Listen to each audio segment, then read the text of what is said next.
All right, we're going to try this again. It looks like we're picking up a little bit. We hope that you are here with us. I do not have my, let me just see here. I know it's going to take a minute. I literally had to go back out again. I'm going to give it a chance to populate. And let me know you're back. We will see what the problem is. I don't know if this goes out again. I literally, the last time I was coming back in here, have just created a Zoom link so that if it goes out again, we're moving over to Zoom just for a few minutes. But right now, we've wasted a good 15 trying to get the audio working. And I have no idea. It just totally quit on YouTube, but everything on my on the settings on my computer was showing that it was working. So who knows? So I hope we're going to pick some folks back up because we know we had 6 or 7 people that were watching. And let me know that you're back. We will give it a few minutes. It looks like people are getting kicked off, coming on, and getting kicked off. So that's kind of strange. Hello again, Claire. So I was saying that we had hope everybody's having a good week. Sunday was kind of humorous. I was going to leave, actually literally take the sermon down because of some little things that happened during communion on Sunday morning, but I decided against it, and so we left that up because it got a little crazy with communion on Sunday morning. So we are working on how that's going to change in the future and working on a few other things. Make sure if you have any questions that you put those in the comment section in the bottom. We had an interesting discussion on Tuesday this week, yesterday, when we did Morning Brew about Yom Kippur and all those kinds of things. And what was interesting was one of my dear friends who is Jewish, I saw him pop on, and then I happened to have seen him at lunch later on. And so we had quite the discussion about Yom Kippur and what it meant and growing up. So it was cool that we were able to see him on there. One of the things that is, oh man, do I want to go here or not? I went ahead and posted a picture of a train wreck last night. Pretty much everybody got what it was. Picture of the debate. And there has been so much discussion, and I am not going to get into the politics. We're not going to call the candidates or the president or Vice President Biden names or get into who we think is better for the country or anything like that. I am deeply concerned about leadership in this country. I have studied communication for years. I have advised, done speech writing, done communications consulting for campaigns. We're doing a little bit of that right now for some local campaigns. It was disgusting what happened last night in the debate all the way around. And both sides were guilty in so many different ways. Of course, I said this morning, everybody was going to be declaring that their guy, in this case, because it's 2 men running, won. And I think the people that lost last night were us as Americans. But it brought up a point about leadership and in the Old Testament. When the time came for Israel to have a king, or Israel wanted a king, God was not ready to give them a king. And they kept demanding a king of God. God, we want a king, want a king, want a king. Don't say me. We want a king, we want a king, we want a king, we want a king.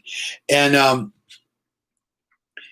eventually, God rose and gave them the desires of their heart, which was Saul. They wanted Saul. They wanted somebody that was going to make them like the other nations, or make them stronger than the other nations. It was about what the others had and what they wanted, what they thought was going to be better.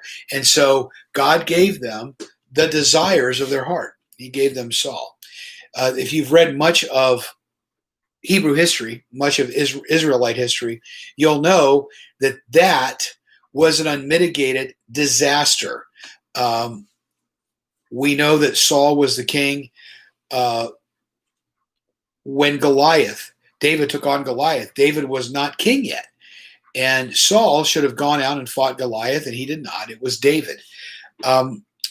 Saul made some horrible decisions, so much so that it led God to rip the kingdom from Saul's hands, and he gave it to David, who he called was a man after God's own heart.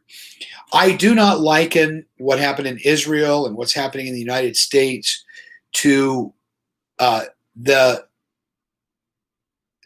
kings in the Old Testament, but there were principles of leadership all the way around. In fact, it goes back even farther than that, back in the book of Exodus, and I'm going to just grab it off of my phone, so you all bear with me for a moment.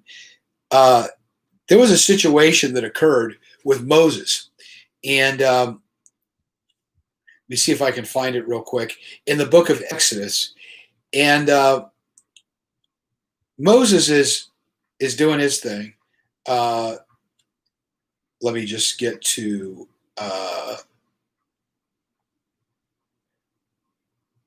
Exodus 18. And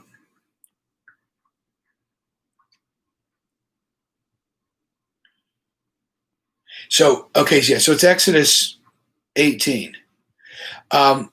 So a lot had been going on with Moses. Moses had been sitting as a judge over all of the people, and I want you to see something. In Exodus 18, Moses' father-in-law Jethro, the priest of Midian, heard everything God had done for Moses' people, the Israelites. Heard especially how God the Lord had rescued them from Egypt. Earlier, Moses had sent his wife Zipporah and his two sons back to Jethro, had taken them in. So the thing is that the kids and his wife are living with their father again. Jethro, the father-in-law, came to Moses. It was probably because Moses was too busy. He brought Moses' wife and two sons with him, and they arrived while most of the people were camped near the mountain of God. Jethro said to Moses in a message, I want to talk to you. So verse 7, Moses went out to meet his father-in-law. He bowed low and kissed him. They asked about each other's welfare. They went into Moses' tent. Moses shared with his father-in-law everything that's going on. Jethro, verse 9, is delighted when he heard about everything. He said, praise the Lord. He's rescued you from the Egyptians. Verse 12, Jethro brings a burnt offering and sacrifices it in God's presence. So Jethro's here, and the next day, Moses takes his seat to hear the people's disputes against each other. So he's judging between disputes that they have from morning till evening. When Moses' father-in-law saw all that Moses was doing for the people, he said, what are you really accomplishing here? Why are you trying to do all this alone? Everyone stands around you from morning till evening. Why are you doing this alone? And he says, look, people want, they come and they want to get they want to hear what I have to say. Jethro says in verse 17 of chapter 18 in Exodus, this is not good. His father says, you're going to wear yourself out and the people too. It's too heavy of a burden. He said, now listen to me and let me give you a word of advice. He says to them, I want you to choose some people. And he says, listen to this. Verse 21. I want you to hear this. This is where I want to get to. He's telling Moses, I want you to select some leaders. Now listen to what the common denominator is here. Select from the people capable, honest men who fear God and hate bribes. That was the requirement for these leaders. Capable, honest, reverence God, and hate bribes. In other words, these were supposed to be people who had capability. They didn't grow into the job. They were already capable. And he put them, they were, and the capability was shown by appointing as leaders of groups over 1,150 and 10, based on their capability. But they had to be honest, they had to fear God, and they had to hate bribes, which means they hated bribes, which means they could not be manipulated by money. They could not be bought by money. Very interesting.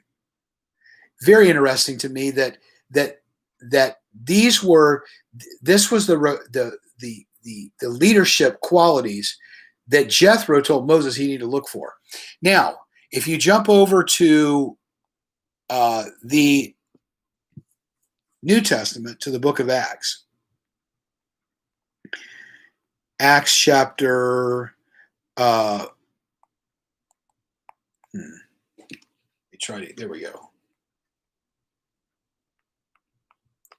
I'm trying to get to, boy, nothing wants to work for me tonight. This is crazy. Acts chapter 6. I shouldn't say nothing.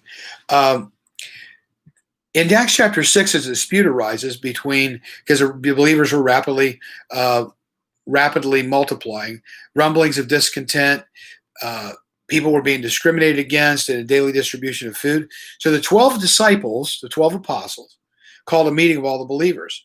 They said, we need to spend our time teaching the word of God, not running a food program. I love that. Because people look at that, well, what do you mean? They're the apostles. They should be doing the food program. No, that wasn't their strength. They were supposed to be teaching the word.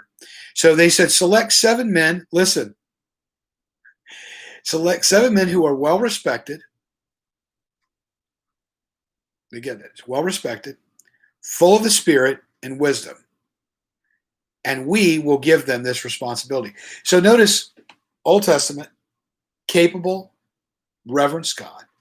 So there was that spiritual element. There was the capability element. And there was the element of honesty and not being able to be bought. And he says, we want you to get people who are well respected, full of the Spirit and wisdom. Now, if you jump on over to the requirements, and I love this, in 1 Timothy, this one hurts a little bit. Because I think it's somebody that is stepping into this, and I'm not saying that everybody should necessarily have to live by these standards, but it was talking about what a pastor and a deacon should be. But I just want you to hear the qualifications again. He says deacons must be well respected and have integrity. This is 1 Timothy chapter 3, verse 8. So again, looking for people who are going to lead. And he says they should be well respected and have integrity. Must not be heavy drinkers. Listen to this again. Are you ready? Common denominator, dishonest with money. So they got to be people of integrity, dishonest with money, committed to the mystery of faith, and they let them be closely examined. And then it talks about how their family should be and what their faithfulness and managing their household and all those things. So again, though, while it says the deacon's got to manage their household, the idea is that in each of these cases, the leader needed to be somebody that reverenced God, that had integrity, that was honest, that didn't like bribes, couldn't be bought, and somebody that was capable. I'm not saying that's the standard, but it's probably not a bad standard. It's not the standard that God says these should be your national leaders. But shouldn't a leader that we choose, national, local, state, all that, shouldn't they be capable? They shouldn't be people that we're choosing because they fit our agenda. They got to be capable. Are they capable? Are they honest? Have they manipulated by money? What's the monetary thing? Because the thing is can they be bought? Can they be bribed? Do they need to be bribed? You know, the joke is that how many politicians that were didn't have any money when they went to Washington and they come out multimillionaires. And the question is, how did that happen? And I think it's a good question. So the idea is that this is a good to look for, the honesty, the integrity. You know, we'd like for them to fear God, but there are government leaders, and that'd be great. That's a plus if we have that. But capable and honest and can't be bought, and people of integrity. That's who we have to be looking for. And the problem is that so often, nobody's going to fit that bill perfectly, and we know that. And we as Christians need to realize that whatever happens on November 3rd, on November 4th and November 5th and the 6th and the 10th and December and January and February, that we're going to get up each morning and we're going to not ask the question, do I serve the president or do I serve the United States? Obviously, if you're in a position where you're in the military, you do that. But our first allegiance is to God. Our first allegiance is not to nationalism, but to the person of Jesus Christ. And I think that it's real important that we remember that. You can have your political beliefs, but I have to tell you that the stupidity that is going on with people right now, where they're unfriending people, and literally I'm not unfriending on Facebook, that's irrelevant. But the big problem is that people are really just like, I'm not talking to you anymore. If you voted for this person, then you're this. If you do this, then you're that. And it's absolutely crazy. Hopefully we have at least two people within political leadership that have these qualities. Yeah, we can only hope, right? I mean, it's, Kathy, I agree. And, it's always tough. It's always a tough decision. And as I've said, one thing that and no offense, I love all of you and I love talking to you all at the back door. But one thing that I don't miss right now, especially during election season, is a person will come to the back door to me and they will, and this is how it would go right now. And it was getting it before, but somebody will come by and they'll go, my gosh, you know what? If Trump doesn't win this election, we are doomed. The United States is doomed. 2 people later, if Joe Biden doesn't win, the United States is doomed. A few people later, and I can repeat it, just repeat it. And I just go, I smile and I'm like, again, they've been predicting the death of the United States because of a politician or the government for years. And I have to tell you that our founding fathers knew what they were doing. And thank God they did. Thank God we have checks and balances in this country. But you know what? Our allegiance first is to the kingdom of God. And so we have to do our best and know that, put this in the hands of God, know that he's in control, but he still asks us to act. That was a problem. Asks us to act first based on building his kingdom and not building this kingdom, because the most important kingdom is his. We can be preoccupied, as we've seen so often in Acts chapter 1, where people are they're so worried about everything else that's going on and so distracted that distraction causes us to not be focused on what's really important. And so that's why, and I go back to my theme on Sunday, that it's not about me, it's all about we. That I have to go from me to we. That I have to look at this not just from my perspective and what I want, but I have to look at things like, how can I serve you? How can I serve others? How can I be the best example of Christ to other people that I could possibly be? And I think that's, at the end of the day, if we start to live like that, we will make a difference. Because remember, and this is a hard pill to swallow, the leaders that we have, the way it works in this country, we elect them. We elect our leaders. The question is, are those leaders a reflection of us, or are they shaping us? I think they're a reflection of us, and then they shape us. When people talk about, when you look at the debate last night, and you look at how everybody was yelling at one another, and it was total chaos, talking over one another, name calling, you're a socialist, you're a clown, you're this, you're that, you're a liar. When we get off of here, open up Facebook, open up Twitter, notice what happens.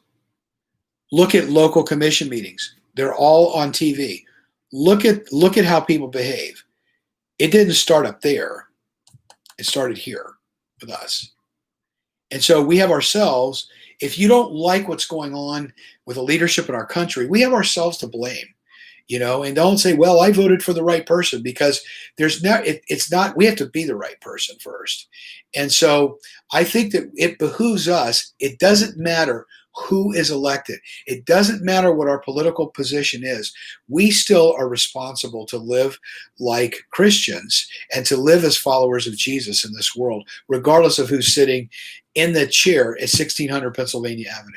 And so I think it's a good thing for us to remember tonight. Thank you so much for bearing with us. I'm still going to end it now a little after 8 o'clock, even though we've only been on about 20 minutes with our technical difficulties. Thank you for joining us.